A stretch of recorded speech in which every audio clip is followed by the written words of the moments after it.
নবম দশম শ্রেণীর শিক্ষার্থী বন্ধুরা, উচ্চতর গণিতের অধ্যায় 3 লেকচার 1 পর্ব 1 প্রাসঙ্গিক আলোচনা।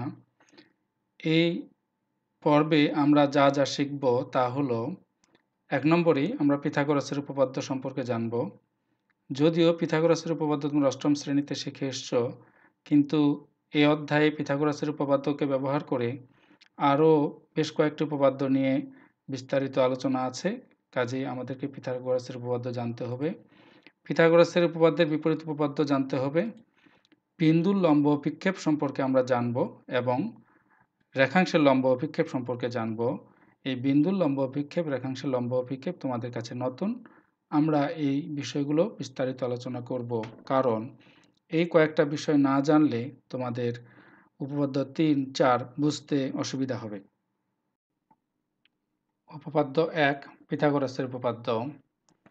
পিথাগোরাসের উপপাদ্যটাকে দেখো যে একটি সমকোণী ত্রিভুজের অতিভুজের উপর অঙ্কিত বর্গক্ষেত্রের ক্ষেত্রফল অপর দুই বাহুর উপর অঙ্কিত বর্গক্ষেত্র দ্বয়ের ক্ষেত্রফলের সমষ্টির সমান।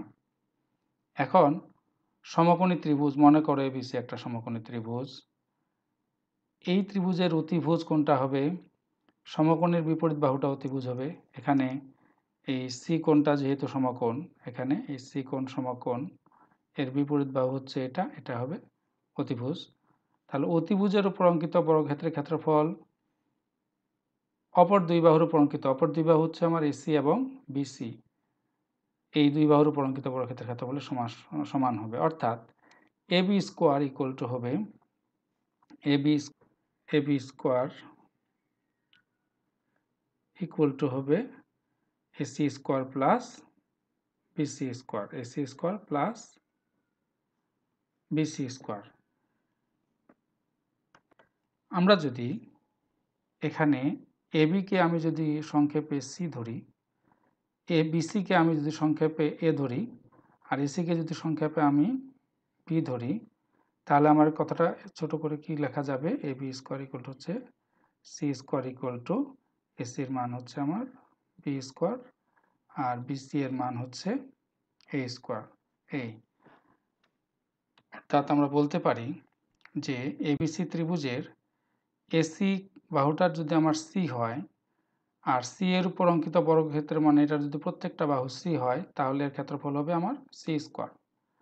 আবার বিসি বাহুর দৈর্ঘ্য যদি এ হয়, তাহলে প্রত্যেকটা বাহু এ, এক্ষেত্রে ক্ষেত্রফল এ স্কোয়ার। এসি এর প্রত্যেকটা বাহুর দৈর্ঘ্য যদি এসি যদি বি হয়, তা এবং এই চতুর্ভুজ এই বর্গক্ষেত্রের প্রত্যেকটা বাহু যদি বি হয়, তাহলে ক্ষেত্রফল বি স্কোয়ার। তাহলে এটার উপর অঙ্কিত বর্গক্ষেত্র এটা, এই বিসির উপর অঙ্কিত বর্গক্ষেত্র এটা, এবং এ বি এর উপর অঙ্কিত বর্গক্ষেত্র এটা। পিথাগোরাসের উপপাদ্য অনুসারে এইটার ক্ষেত্রফল আর এইটার ক্ষেত্রফল, এই দুটোর যোগফল এইটার ক্ষেত্রফলের সমান হবে। আমরা এখানে এটার প্রমাণ করতে যাব না, শুধু এটা মনে রাখলেই হবে যে সমকোণী ত্রিভুজের অতিভুজের উপর যে বর্গক্ষেত্র আঁকা হবে তার ক্ষেত্রফল যত হবে, সমকোণ সংলগ্ন যে দুটো বাহু হবে, সেই দুটো বাহুর উপর যদি আমরা বর্গক্ষেত্র অঙ্কন করি, তাহলে এই দুটোর ক্ষেত্রফলের সমষ্টি হবে অতিভুজের উপর অঙ্কিত বর্গক্ষেত্রের ক্ষেত্রফলের সমষ্টি ক্ষেত্রফলের সমান। এটাই পিথাগোরাসের উপপাদ্য।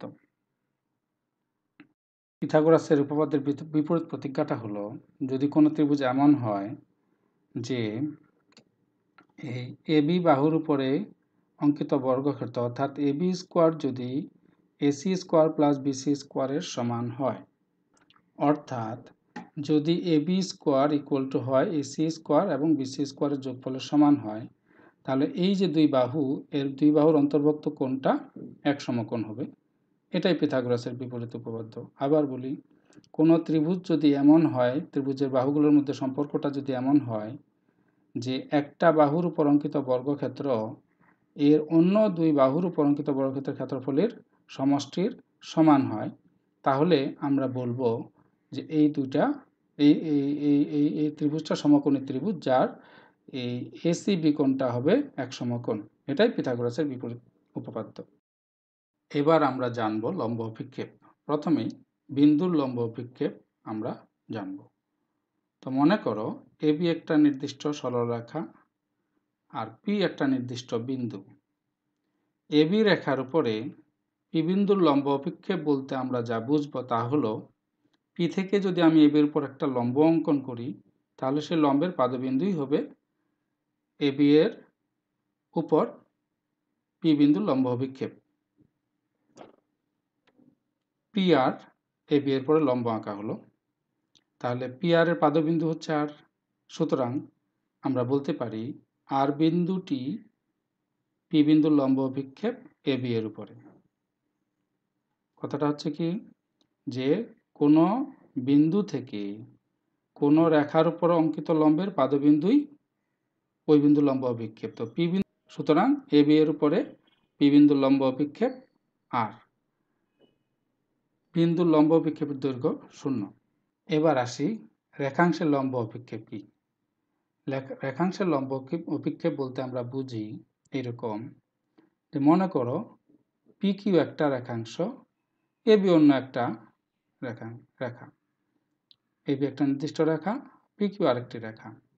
এখন এবি এর উপরে পি কিউ এর লম্ব অভিক্ষেপ কি হবে? এবি এর উপরে পি কিউ এর লম্ব অভিক্ষেপ হবে, আমরা যদি উপর থেকে পি কিউ এর উপর থেকে আমরা যদি ছায়া ফেলি তাহলে পি কিউ এর যে ছায়া এবি এর উপরে পড়বে, লম্বভাবে যদি আমরা টর্চের আলো ফেলি উপর থেকে, তাহলে পি কিউ এর ছায়া এবি এর উপর যেটা পড়বে সেটাই পি কিউ এর লম্ব অভিক্ষেপ হবে। তাহলে পি থেকে এবি এর উপরে পি আর লম্ব আঁকা হলো, কিউ থেকে এবি এর উপরে কিউ এস লম্ব আঁকা হলো। তাহলে পি আর এর পাদবিন্দু আর, কিউ এস এর পাদবিন্দু এস। তাহলে আর এস, এই আর এসই হচ্ছে পি কিউ এর লম্ব অভিক্ষেপ। আর এসই হবে পি কিউ এর লম্ব অভিক্ষেপ। তাহলে আমরা বলতে পারি এবি রেখার উপরে পি কিউ এর লম্ব অভিক্ষেপ হচ্ছে আর এস। এবার যদি এমন হয় যে এবি এর উপরে এবি একটা রেখা, পি কিউ অন্য একটা রেখা, যার একটা বিন্দু পি এবি এর উপরে আছে, সেক্ষেত্রে পি কিউ এর লম্ব অভিক্ষেপ এবি এর উপরে কি হবে? সেক্ষেত্রে আমরা এবি এর উপরে কিউ আর লম্ব আঁকব এবং পি আরই হবে এবি এর উপরে পি কিউ এর লম্ব অভিক্ষেপ। তাহলে আমরা পিথাগোরাসের উপপাদ্য সম্পর্কে জানলাম, তারপরে পিথাগোরাসের উপপাদ্যের বিপরীত উপপাদ্য সম্পর্কে জানলাম, বিন্দুর লম্ব অভিক্ষেপ নিয়ে জানলাম, রেখাংশের লম্ব অভিক্ষেপ সম্পর্কে জানলাম। এর পরের পর্বে আমরা উপপাদ্য 3 এবং উপপাদ্য 4 সলভ করব ইনশাআল্লাহ।